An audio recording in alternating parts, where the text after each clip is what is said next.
Upo ukweli mkubwa sana uliofichwa katika maneno ya Mwalimu Julius Kambarage Nyerere aliposema, amani na haki ya kibinadamu vina uhusiano wa karibu.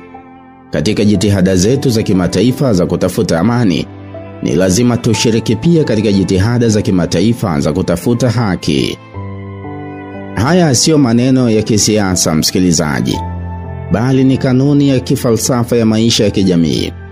Ni ukumbusho kwamba amani sio wimbo wa midomo, bali ni tunda la mizizi inayoitwa haki. Kama mti hauwezi kuzaa matunda bila ya mizizi, ndivyo hivyo dunia haiwezi kupata amani bila ya uadilifu. Falsafa ya amani inatufundisha kwamba amani ni zaidi ya kutokuwepo kwa vita. Ni hali ya usawa wa ndani, urari wa dhamiri na heshima kwa utu wa kila mtu. Lakini falsafa ya haki inasema, hakuna usawa bila ukweli, hakuna utu bila heshima, na hakuna amani bila uadilifu.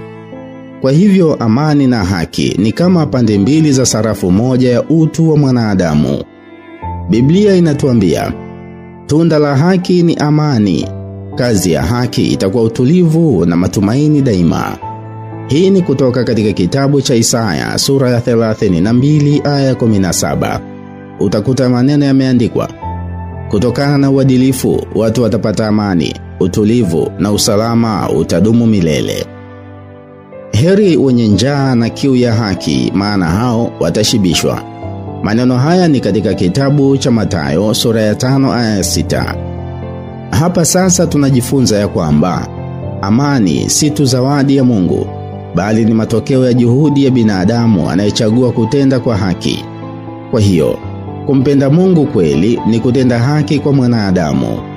Qur'ani tukufu nayo inaimba wimbo huo huo wa kiroho na kifalsafa. Inaandika, enyi mlioamini, kuweni wasimamizi thabiti kwa ajili ya Mwenyezi Mungu, mkitoa ushahidi kwa uadilifu. Hii ni kutoka sura An-Nisa 4:135.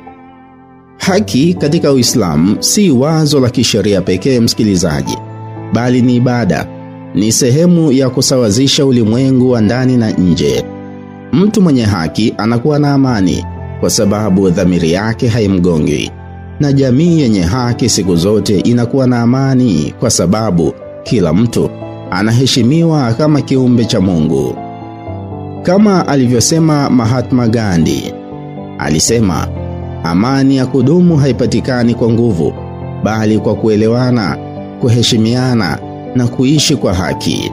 Naye Martin Luther King Jr. alionya ya kwamba hakuna amani bila haki, hakuna haki bila ya ukweli.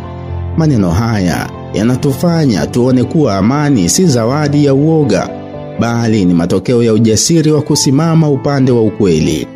Mtu wa haki huwa ni mtu wa amani siku zote, kwa sababu anaishi kwa utulivu wa dhamiri, si kwa hofu ya watu.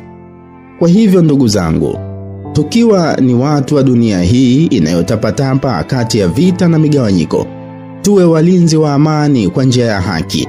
Tusitafute amani ya maelewano ya kinafiki, bali amani ya ukweli wa moyoni. Kama alivyoandika Nabii Mika, Bwana amekuonyesha yaliyo mema na anataka nini kwako, lakini kutenda haki, kupenda rehema na kwenda kwa unyenyekevu na Mungu wako. Ni katika kitabu cha Mika sura ya 6 aya ya 8. Basi nimalizie kwa kukusomea utenzi huu uitwao mti wa amani.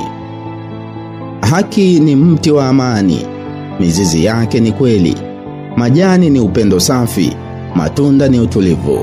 Ukikata mizizi yake, tazama mti unakauka. Dunia bila haki ni bustani ya mawe. Watu hufunga mikono wakisali kwa amani, lakini mioyo yao inatengana na uadilifu. Haki ikigawanywa, amani hutoweka. Hata maombi hayana manukato mbele ya Mungu. Jenga haki nyumbani, palilia kwa upendo, uone amani ikimea kama maua ya asubuhi. Kila jasho la haki huzaa utulivu wa kweli, kwa sababu amani ni binti wa haki. Imeandikwa na Padre Faustin Rwechungura na hii ni sauti ya Pasco Tuliano.